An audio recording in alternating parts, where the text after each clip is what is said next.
Boa noite a todos. Uma alegria estar aqui, depois de tanto tempo, nessa casa tão querida, né, tão amiga, para a gente falar um pouquinho sobre aprendendo o perdão, que é a virtude mais difícil de ser alcançada. E como é difícil alcançar o perdão? O perdão, nós necessitamos do perdão justamente no momento de euforia do espírito, no momento de raiva, no momento onde as nossas forças inferiores são colocadas à prova. E é justamente nesta hora onde nós não raciocinamos direito, que estamos movidos pela raiva, que nós temos que perdoar. Jogar um balde d'água fria sobre aquele pequeno incêndio que começa a querer se alastrar, né, que é a nossa raiva. Então, a Terra é palco de encontros e reencontros, palco onde o passado visita o presente, onde credores vêm cobrar suas dívidas e onde mágoas, antes represadas em função da distância dos algozes, transbordam diante de sua presença. Como assim? Nós temos um planejamento reencarnatório, nós voltamos para esta Terra, e há aquele esquecimento temporário, né? E muitas vezes dentro da nossa própria casa há algozes do passado, pessoas que nos feriram no passado ou que foram nossas vítimas, e aí dentro daquela família muitas pessoas se queixam: não me dou bem com a minha mãe, com meu pai, com meu irmão, com meu filho, e por aí vai.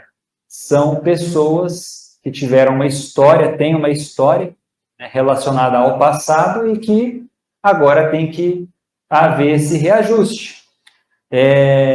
Para quem gosta de ler, muita gente às vezes se pergunta qual livro, né? Porque os mais famosos são o Emmanuel, o André Luiz, aí um pouquinho adiante tem o Humberto de Campos ou o Irmão X, trata-se do mesmo espírito, que são leituras magníficas. E há um outro autor menos conhecido, que é o Manuel Filomeno de Miranda, que ele dita algumas obras do Divaldo Franco. Ele fala muito sobre obsessão.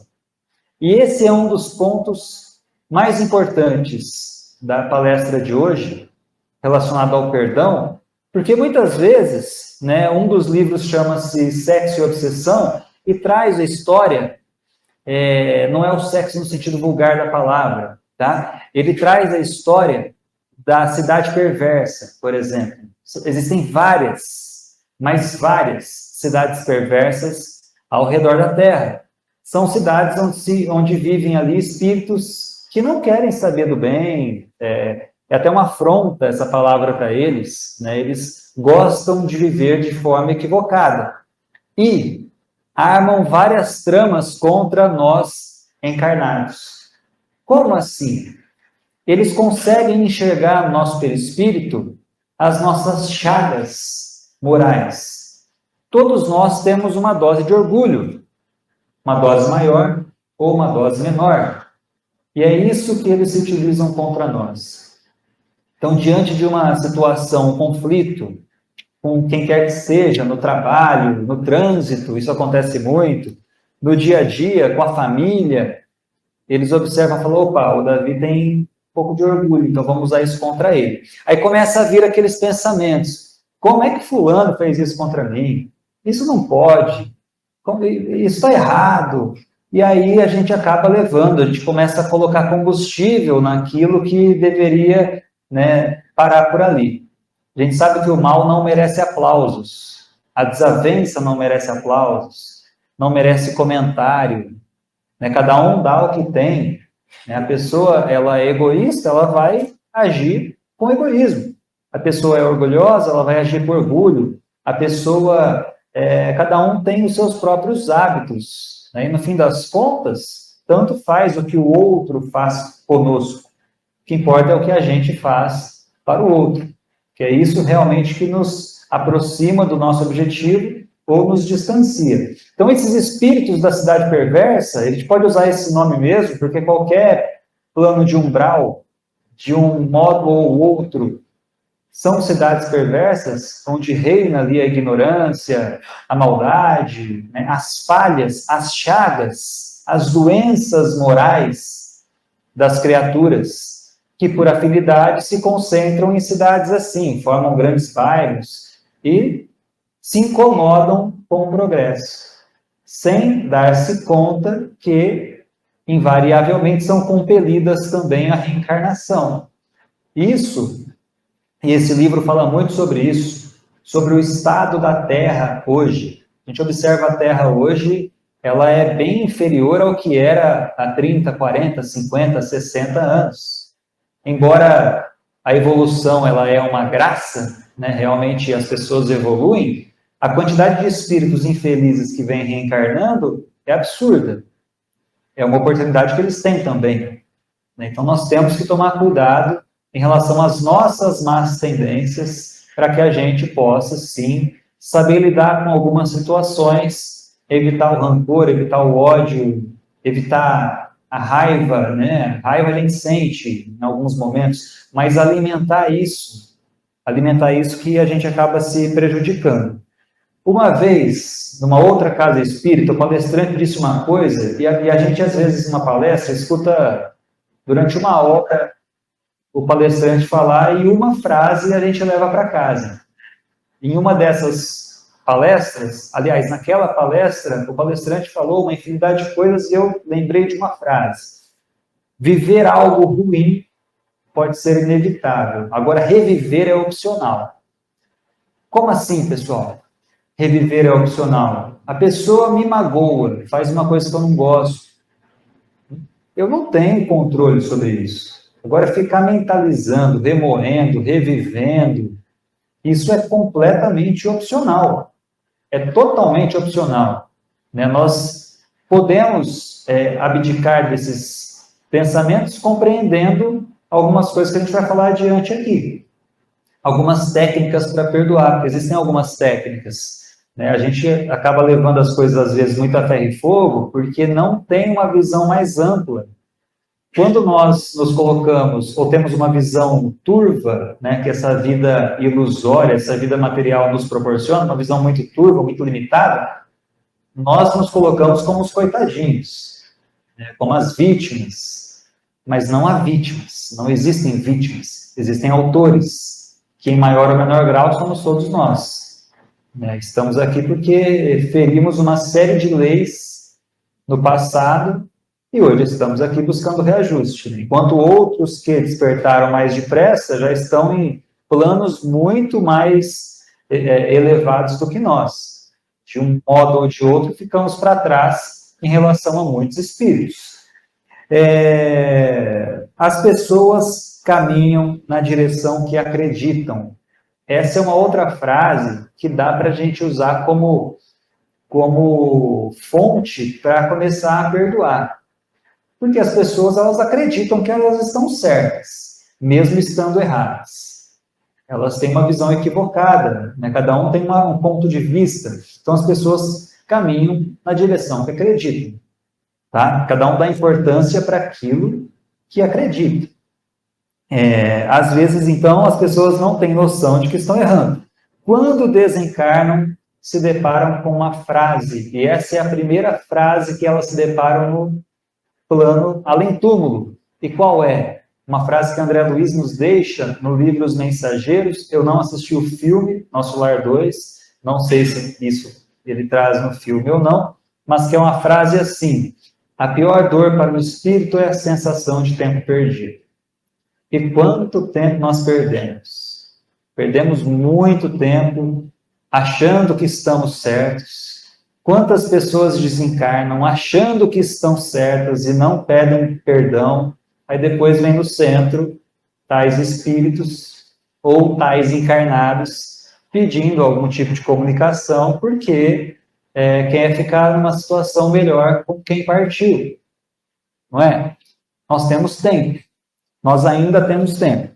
Agora, quais as consequências da falta do perdão? Esse texto ele foi baseado no livro Autodescobrimento, né, de Joana de Ângeles, e é um texto da redação do Momento Espírita, que é um site focado no espiritismo.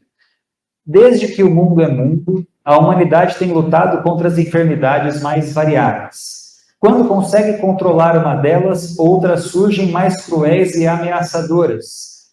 Tem-se lutado com ardor para extirpar as doenças da face da Terra. Mas por que não se consegue, já que a ciência moderna tem recursos fantásticos? A resposta é simples. Tem-se buscado curar os efeitos e não as causas. Aquela dor de cabeça que a gente sente, e a gente acha que é uma doença, alguma coisa, e corre para a farmácia, toma um remédio, e no dia seguinte, final de semana, a gente não lembra do problema, a dor não vem. Segunda-feira, estamos de volta ali com as situações do dia a dia, dor de cabeça volta, farmácia, enfim. A gente observa, a gente consegue curar só os efeitos, né? As causas que estão em nós, a gente acaba protelando, porque não temos ainda noção dessas coisas. Ou seja, temos envidado esforços para curar os corpos, esquecidos de que o enfermo é o espírito imortal e não o corpo que perece. O corpo é como um mata-borrão que absorve e exterioriza as chagas que trazemos na alma. E esse é o ponto. O nosso corpo, ele vai mostrar, né? Ele vai fazer aparecer as chagas que nós trazemos na alma. A mente elabora os conflitos, os ressentimentos, os ódios que desatrelam as células dos seus automatismos, degenerando-as e possibilitando a origem de tumores de vários tipos, especialmente cancerígenos, em razão da carga mortífera de energia que as agride. A sede de vingança volta-se contra o organismo físico e mental daquele que a acalenta, facilitando a instalação de úlceras cruéis e distonias emocionais perniciosas que empurram o ser para estados desoladores. As angústias cultivadas, e quem está magoado geralmente está angustiado, podem ocasionar as crises nervosas, as enxaquecas, entre outros males. A inveja, a cólera, a competição malsã provocam indigestões, hepatites, diabetes, artrite, hipertensão, entre outros distúrbios. E por aí vai. Fala uma infinidade de doenças que são causadas pelos nossos desequilíbrios. E a falta do perdão acho que a grande labareda que nós carregamos no íntimo, quando nós não perdoamos alguém. Vale a gente ressaltar aqui que perdoar não é esquecer. A gente esquece quando há o esquecimento temporário, fisicamente quando temos Alzheimer. Isso daí as pessoas acabam se esquecendo. Não é esquecer. É não sentir raiva pelo que o outro fez. É não sentir aquela mágoa, aquela vontade de chorar, porque está com raiva da outra pessoa. É não alimentar isso. Outro dia eu escutei de um outro palestrante, e ele fala o seguinte: você gostaria de dormir na sua cama à noite com o seu inimigo do lado? Todo mundo respondeu, não.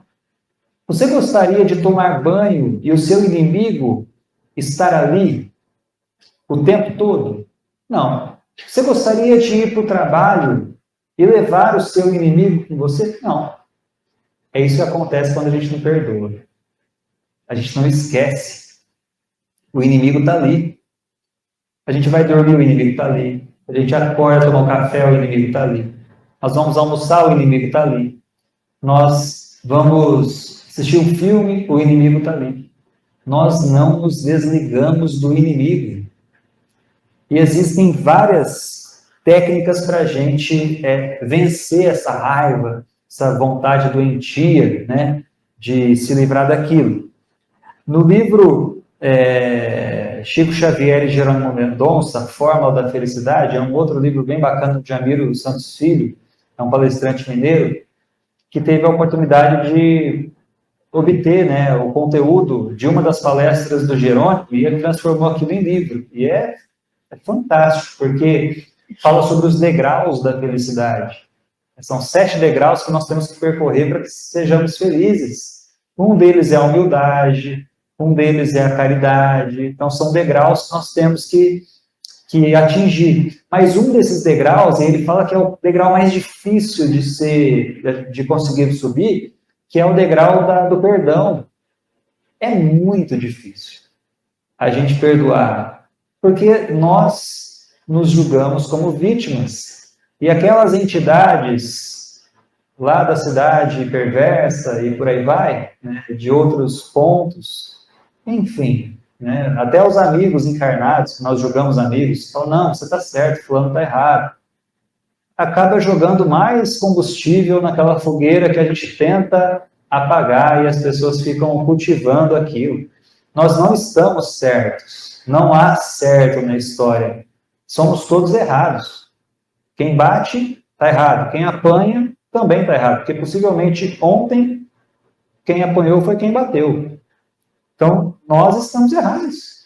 Se estamos aqui encarnados, ainda com todos esses defeitos, é porque nós também somos errados. Eu sou errado. Né? Uma vez um palestrante buscou o Chico e falou, Chico, como é que eu posso fazer palestra se eu erro? O vaso sujo precisa de água limpa, né, para que fique limpo. Então, eu me considero um vaso sujo ainda, com água para amanhã ou depois melhorar. E todos nós carregamos uma série de imperfeições, uma série, mas à medida que nós ficamos mais lúcidos, né, com as palestras, com as leituras, com filmes legais que falam de espiritualidade, nós, evidentemente, erramos menos e somos mais felizes à medida que erramos menos. O Jerônimo Mendonça diz que querer vingar-se é tomar veneno e desejar que o outro morra. Nós ficamos tomando veneno. Gotinhas, doses homeopáticas de veneno, diariamente. Quando nós falamos, o fulano não presta, me prejudicou, e que não sei o quê, a gente alimenta isso. Nós alimentamos aquela situação e tomamos mais e mais doses de veneno.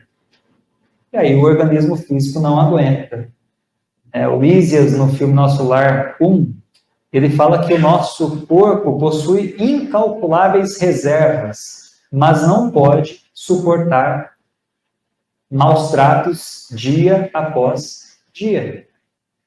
Nós estamos tratando bem a nossa veste física? Não falo só de arroz e feijão, falo de sentimentos. É isso que cada um tem que entender, né? Porque nós podemos vencer essa situação. O melindre é filho do orgulho. Sempre que alguém nos ofender, pensemos, eu não sirvo à cólera, eu não sirvo ao ódio, eu não sirvo à raiva. Eu sirvo a Jesus e Jesus perdoaria a todos, ciente de que todos têm um tempo para despertar. Ou seja, eles erram porque não sabem o que fazem. E aí, há até um outro texto, perdoar é esquecer, Jesus diz para que a gente perdoe 70 vezes 7. Né? O Divaldo Franco disse em uma de suas palestras a seguinte palavra: o perdão é o momento culminante da doutrina cristã, da doutrina espírita, porque a caridade da nossa existência é o perdão. Olha que legal isso. A caridade da nossa existência é o perdão de Deus às nossas terríveis inversões do direito da vida. A reencarnação é o perdão da misericórdia divina. Então, se estamos aqui é porque fomos perdoados, temos uma chance de recomeçar. Né? E aí nós devemos essa chance de recomeço também para o ofensor. O ofensor, muitas vezes, está arrependido.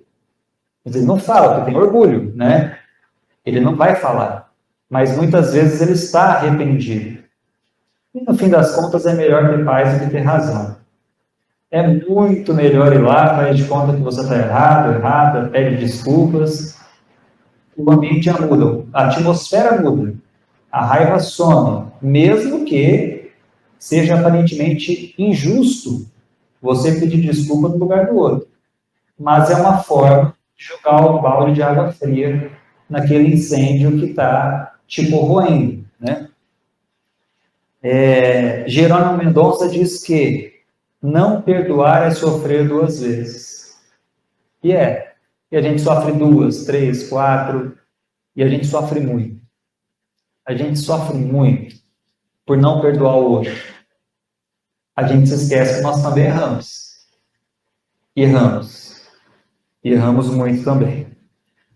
No livro Chico de Francisco, de Adelino da Silveira, há uma história sobre a mágoa.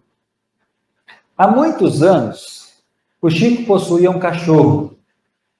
E aí o Adelino fala que não sei ao certo se nasceu deficiente ou foi atropelado. Este animal lhe dava um trabalho muito grande.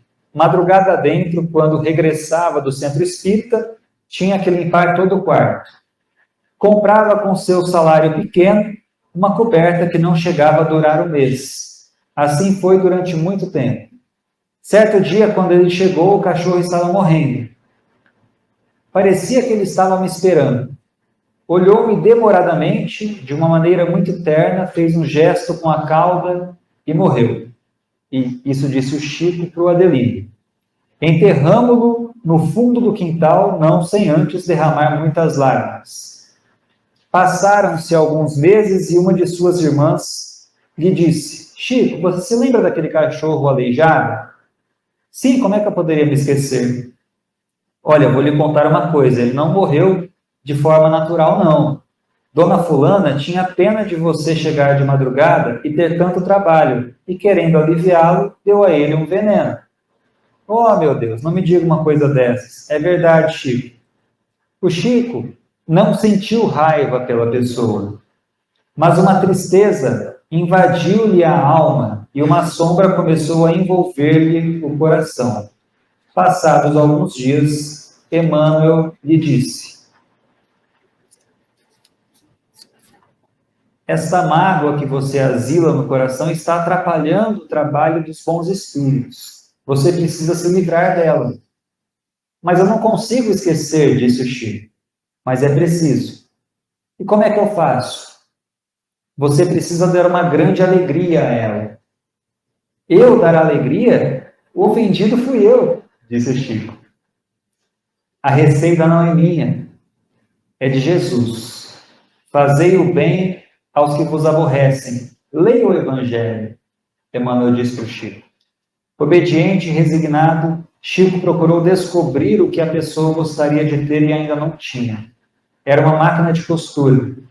Chico comprou então uma máquina de costura para pagar em longas prestações. Quando foi visitá-la, a pessoa estava tão feliz, mas tão feliz, e quando viu o Chico chegando, correu para ele, lhe deu um abraço com tanto amor que uma luz se desprendeu dela e envolveu o Chico da cabeça aos pés. Quando ela o soltou do abraço, a sombra havia desaparecido.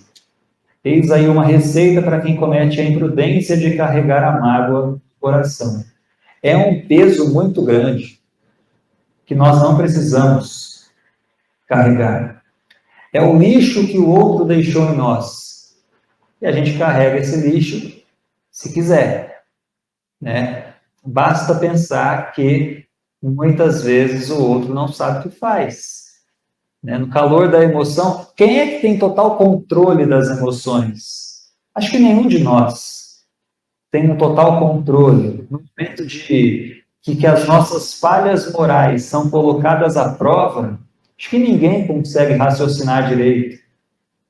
Por isso que surgem as rixas, por isso que surgem essas situações. O que nos cabe fazer é não ficar alimentando isso. Sentir um pouco de raiva? Em silêncio. Sai de perto, é melhor ter paz do que ter razão, né? A gente não precisa revidar. Né? O mal não merece comentário, não merece aplausos, enfim. Há várias frases que nos fazem pensar em relação a isso. O Divaldo, no filme que traz um pouco da vida dele, que salvo engano chama O Mensageiro da Paz, ele fala o seguinte: Deus é aquele que me testa. Deus é aquele que me faz evoluir. Deus é você, se referindo a uma pessoa que havia lhe cuspido no rosto e jogado fora um prato de comida que ele gentilmente ofereceu. E a pessoa pergunta, quem é Deus para você? E ele responde, Deus é aquele que me testa, Deus é aquele que me faz evoluir, Deus é você. No momento em que somos colocados à prova, aquela criatura, ela faz um favor a nós. Ela nos possibilita a prova, provar as nossas forças. Então, peraí, a pessoa está querendo ferir o meu orgulho, se ela conseguiu, né, infelizmente, nós ainda não conseguimos alcançar um nível um pouco maior. Mas o dia que aquilo não nos fizer mal, poxa, teremos realmente evoluído bastante. Emmanuel diz que quando nós aprendemos a perdoar, há à nossa frente uma avenida sem qualquer trânsito. É muito fácil evoluir espiritualmente, depois que a gente aprende a perdoar. Porque o perdão é uma grande teia de aranha que nos segura, né? A falta do perdão nos prende, nos segura, nos enche de mágoa, de raiva, de ressentimento, de ódio. Tudo quanto é inferioridade moral que nós ainda carregamos, nós depositamos ali na falta do perdão. Né? Os nossos piores sentimentos vêm à tona quando nós não perdoamos. Sentimos raiva. Alcione diz, né, eu sempre falo um pouco dessa frase, que os piores incêndios começam nas menores fagulhas. E, realmente, aquele mau pensamento que nós temos, aquela raiva inicial é uma fagulha. É isso que leva o sujeito a cometer um homicídio. Ele não comete homicídio de uma hora para outra. Ele vai, leva um desaforo, alimenta aquilo, geralmente bebe, né? E aí o álcool ele é problema porque ele é uma substância que favorece com que outras falhas morais nossas apareçam. Esse é o grande problema do álcool, né? Ele faz com que outras falhas que nós temos apareçam. Então, se nós somos muito irritados, nós ficamos mais irritados, né? Diante de alguma contrariedade, e por aí vai. Então, aí o sujeito ele não raciocina, ele vai e comete o delito. Quando, na verdade, se ele tivesse ido para casa, tomado uma água com açúcar, dormido, não estaria preso, não teria acontecido nada disso. Né? Então, existem técnicas para a gente perdoar. Outra delas é, e se fui eu quem comecei? Eu acho que aí o nosso orgulho, ele cai por terra, né? Porque nós, muitas vezes, não perdoamos pelo orgulho que nós temos. Mas, baseado em outras vidas, e nós temos esse privilégio de sermos espíritas e acreditarmos em vida após a morte. O agredido de hoje, possivelmente, é o agressor de amanhã. Quando nós levamos um tapa do outro, se a gente não perdoar, amanhã seremos nós os obsessores. Nós seremos obsessores. A gente consegue imaginar isso? Nós seremos obsessores se a gente não perdoar o outro hoje. E é uma cadeia. Né? Nós não perdoamos o outro porque nós esquecemos que talvez nós tenhamos começado a briga, a luta. Né? Ninguém odeia ninguém de forma gratuita. Há uma questão perispiritual, uma questão aí de energia, que possivelmente fomos nós que causamos. Se não foi, faz de conta que foi, porque pelo menos assim a gente se desarma. É melhor a gente se desarmar, porque a falta do perdão traz uma série de enfermidades físicas. E a gente desencarna, e as enfermidades, elas continuam reverberando na nossa alma. Continuam reverberando. A pessoa, o André Luiz ficou anos e anos e anos sentindo dor no estômago por conta de hábitos que ele tinha em vida e ele desencarnou muito mal, ficou anos no umbral sentindo a mesma dor que ele sentia quando estava encarnado. Agora, se nós podemos jogar luz sobre as trevas que ainda habitam em nós, por que não? Né? Um dia, a pessoa que errou, sentir a necessidade de pedir perdão. Então, por que a gente já não perdoa agora? Porque nós não temos essa visão completa, né? A gente não fala, o fulano fez isso comigo, não perdoa de uma vez. Um dia, daqui a 10, 20, 50, 200, 500 anos, ela vai sentir necessidade de pedir perdão. Então já perdoa agora, já resolve isso. E se precisar pedir perdão você para ela, pede também. Está tudo certo. O importante é não ficar carregando isso no coração, né? Além disso, todos os dias podem ser o nosso último. Isso pega muito. Isso pega muito. Porque quando a gente coloca na cabeça que não temos todo o tempo do mundo, observem só. Um certo filósofo, né, aqui de Ribeirão, uma vez ele falou o seguinte, que os nossos planos não passam de rascunhos. Então, hoje eu começo a planejar as minhas próximas férias a longe, daqui a um ano. Eu vou para não sei qual praia aí. E aí, nesse meio tempo, né, acontece uma série de coisas e eu nem vou para a praia o ano que vem. Então, os nossos planos, eles são rascunhos. Nós não temos controle sobre o amanhã, nós temos controle sobre o agora. Já perdoa de uma vez, já tira esse lixo astral, né, que torna tudo muito mais difícil. E aí a nossa vida, ela tende a ser muito melhor, né? A raiva, ela pode ser usada como motivadora. No trabalho, por exemplo, eu adoro falar isso. No trabalho você tem aquele chefe que te arrasta para o abismo moral, você fica triste, chega em casa todo dia triste. Procure outro emprego. É uma ótima forma de se manter motivado. Eu adoro quando tem um chefe que pega no meu pé, porque eu corro atrás de outro emprego, geralmente melhor. Nós temos que utilizar isso como motivação. Orar para neutralizar as nossas tendências inferiores. E, também neutralizando as nossas tendências inferiores, nós estamos neutralizando, né, o contato com essas entidades. Elas vão tentar falar conosco, mas não virão. A gente não vai ouvi-las. Somos uma antena parabólica e captamos aquilo que estamos sintonizados.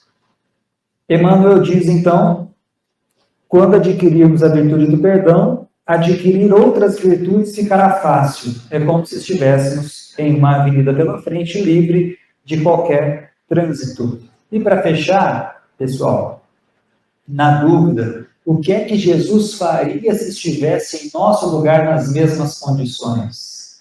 Essa é a pergunta para tudo. No atendimento fraterno, quando a gente procura atendimento fraterno, se você se perguntar o que é que Jesus faria, está resolvido. É isso. O que é que Jesus faria? Ele perdoaria. Ele iria passar por cima disso. Ele perdoou de Judas, né? Ele compreendeu, né? E no livro Crônicas de Além-Túmulo, nós entendemos o lado do Judas. A história bíblica ela é diferente, né, da história que o Humberto Campos nos traz. Né? Ele foi um grande repórter do início do século passado. Ele nos traz muitas e muitas lições. E Judas achou que estava ajudando.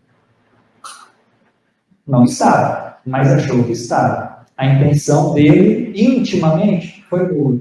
Não deu certo, mas ele queria ajudar.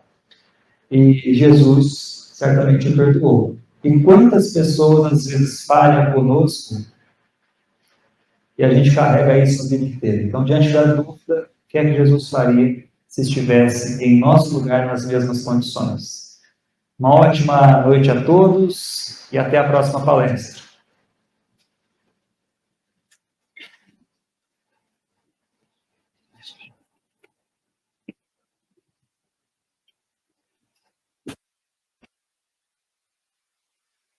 Obrigada, Davi, por todas essas reflexões tão importantes para nós, né?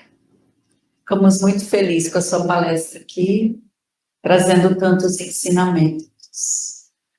E agora nós vamos passar para a segunda parte do nosso trabalho. Podemos fechar os nossos olhos, quem o desejar.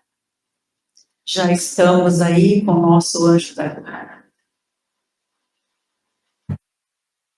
Agora nós podemos,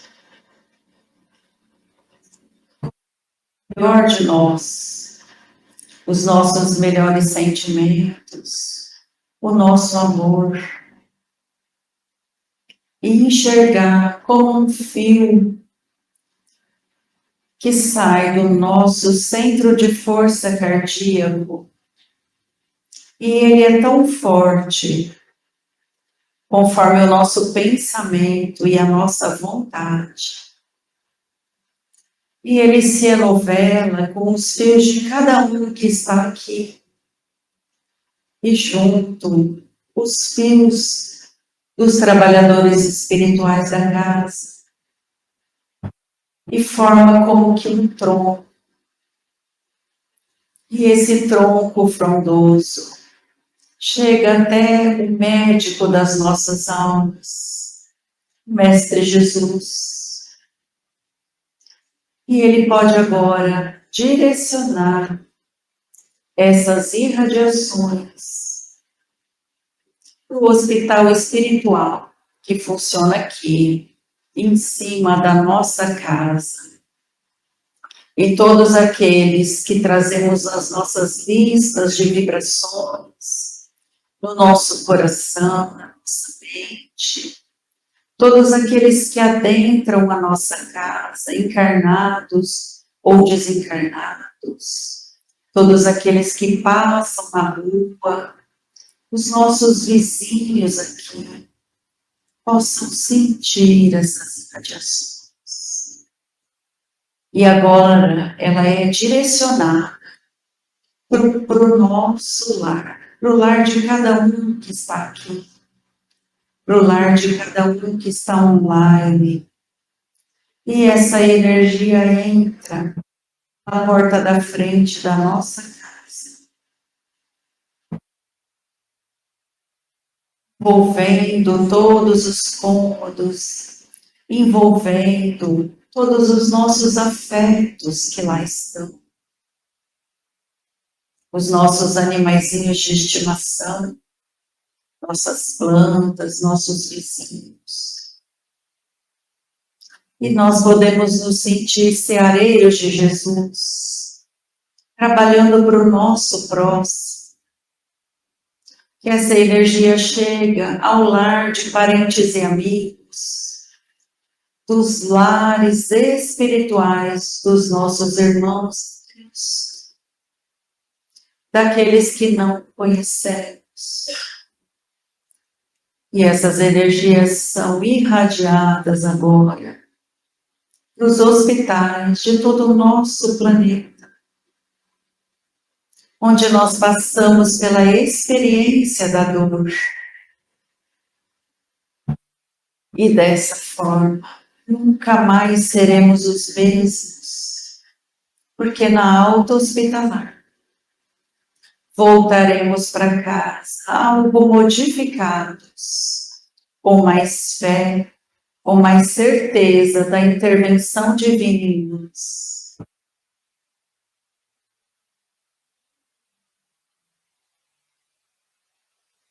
Possam receber da equipe espiritual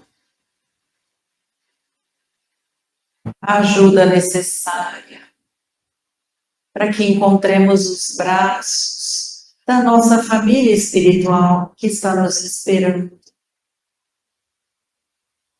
Possamos irradiar para os irmãos que se encontram em casas de repouso, em casas de amor, em orfanatos, em casas de saúde mental, nas penitenciárias, todos eles que na solidão das suas almas possa sentir o nosso afago, possa sentir o nosso carinho. Tem de uma forma de um bem-estar repentino.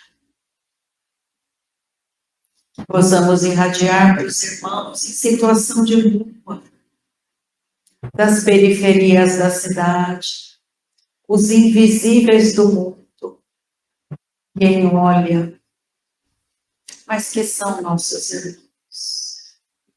Que possamos inspirar ao redor recursos para que ninguém durma com as necessidades mais básicas. Que possamos agora, através da nossa vontade, do firme pensamento, que o laboratório do mundo espiritual transforme em recursos e irradiar as melhores vibrações para os irmãos que estão nos governos de todo o nosso planeta. Aqueles irmãos tão desarvorados quanto nós mesmos, que são colocados lá por Deus nas suas programações encarnatórias. Porque talvez em outras vidas já erraram nesse mesmo lugar. Continuam errando, porque ainda não superaram o orgulho e o egoísmo. Pedimos a Jesus que os prepostos do Cristo, que estão em todas as esferas do governo, possam curar essas almas com a sua elevação. Curar a criança interior ferida, que fere outros e nações, para que a paz se faça entre os povos. Pedimos para os nossos irmãos em guerra, em zonas de conflito, nossos irmãos das catástrofes naturais que aconteceram aqui no nosso país, no Rio Grande do Sul, todos esses que, como nas guerras, perderam o lar, perderam entes queridos, perderam como subsistir, como ganhar o pão de cada dia, que eles possam ter recursos, caminhos de harmonização, e que possam recomeçar, alavancar os recursos que Deus nos deu no nosso íntimo, para o recomeço das nossas vidas. E pedimos a Jesus que uma gota do seu amor possa amparar a terra em volta dela. E assim, amigos, faremos agora o nosso passe virtual. Para quem está em casa e para quem está aqui, alavancar o próprio recurso interno para a cura das nossas almas, para a cura do nosso corpo físico, do nosso corpo espiritual. Bem-vindos à sala de passe do Fonte Viva. Vamos realizar esse passe para serenar a nossa alma e o coração, elevando o pensamento ao Pai maior, com fé. Respire lentamente, profundamente, relaxando, mentalizando em torno de nós luzes coloridas e energias divinas. Roguemos a Deus a presença de missionários do Cristo, trazendo auxílio. O passe inicia-se pela limpeza de pensamentos infelizes, gerados pelas aflições do dia a dia. Visualizemos a equipe espiritual em volta de nós, higienizando o perispírito de todas as energias negativas, retirando-as de forma definitiva. Mentalizemos estes sentimentos, sendo retirados como folhas secas ao vento, levando para longe da nossa mente, do nosso coração e da nossa vida. Agora, sentindo-nos renovados, livres das amarras, das aflições, do medo, da desarmonia, nós imaginamos agora essas luzes entrando em nós para fortalecer a nossa vontade e o equilíbrio das emoções. Percebamos neste momento energias de confiança, de paz íntima que acalma a alma. Agradecemos a Deus, a tudo que foi recebido. Agradecemos a espiritualidade da casa, a figura do nosso mentor. Agradecemos a equipe encarnada, tão amorosamente doa o seu melhor. Agradecemos a equipe de evangelizadores que estão talhando o cidadão do futuro. Agradecemos também a equipe de informática que faz com que essa palestra, os nossos estudos, cheguem até bem longe do Fonte Viva. Agradecemos a diretoria da casa, e eles que chegaram antes de nós, que nos ensinaram a trabalhar, a receber, a acolher. E agradecemos mais uma vez ao nosso amigo Davi Florim, que trouxe o seu recado tão amorosamente para nós. E assim, amigos, nós vamos nos despedindo, dizendo boa noite a todos, que Jesus ampare, e pedindo a fluidificação da nossa água, colocando quanta luz agora, para fechar o nosso dia de vibrações. Que assim seja.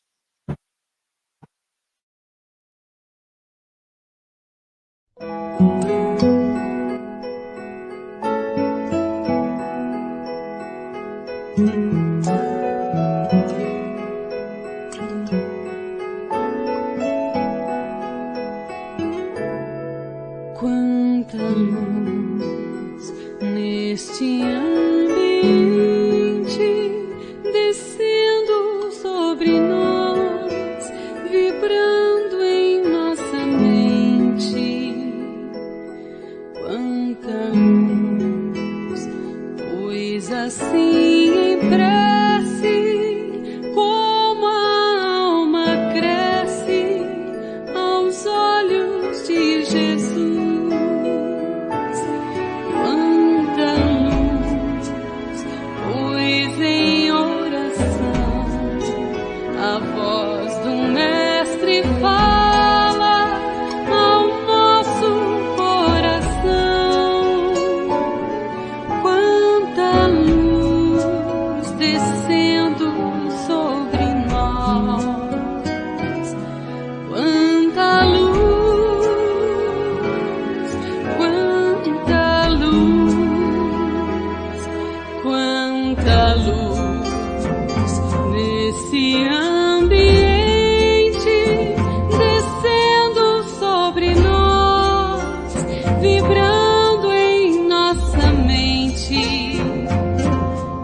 Quanta luz, pois assim